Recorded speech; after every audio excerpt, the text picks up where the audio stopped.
শ্যামলীপুর নামে ছোট্ট একটি গ্রামে আরিয়ান নামে এক ছেলেকে সবাই চিনত। মাত্র 10 বছর বয়স হলেও তার হৃদয় ছিল স্বচ্ছ জলের মতো নির্মল। অন্য ছেলেমেয়েরা যখন দুষ্টুমিতে ব্যস্ত থাকত, তখন আরিয়ান তার সদয় স্বভাব দিয়ে সবার মন জয় করত।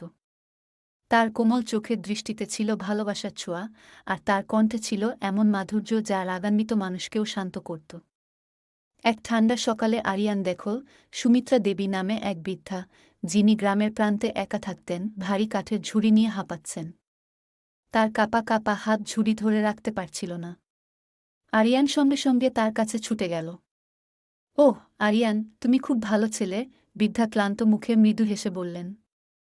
আরিয়ান ঝুড়ি বাড়ির দরজার কাছে নিয়ে যেতে যেতে দেখল সুমিত্রা দেবীর চোখে কৃতজ্ঞতার অশ্রু।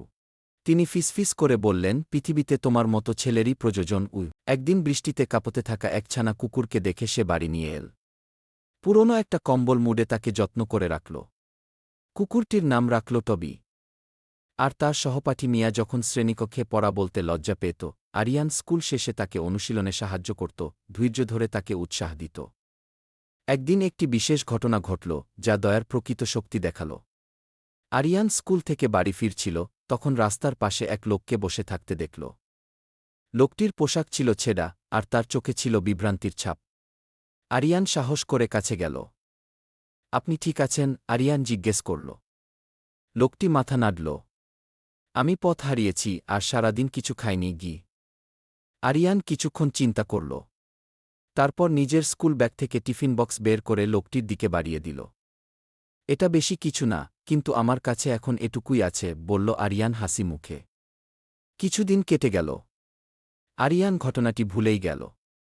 কিন্তু একদিন তার বাবার দোকানে অদ্ভুত কিছু ঘটল।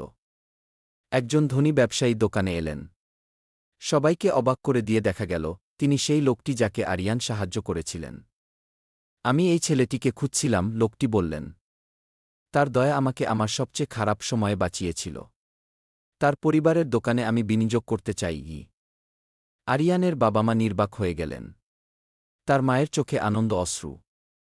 সেদিন থেকে শ্যামলীপুর গ্রামের সবাই বুঝল, দয়া কখনো বিফল হয় না।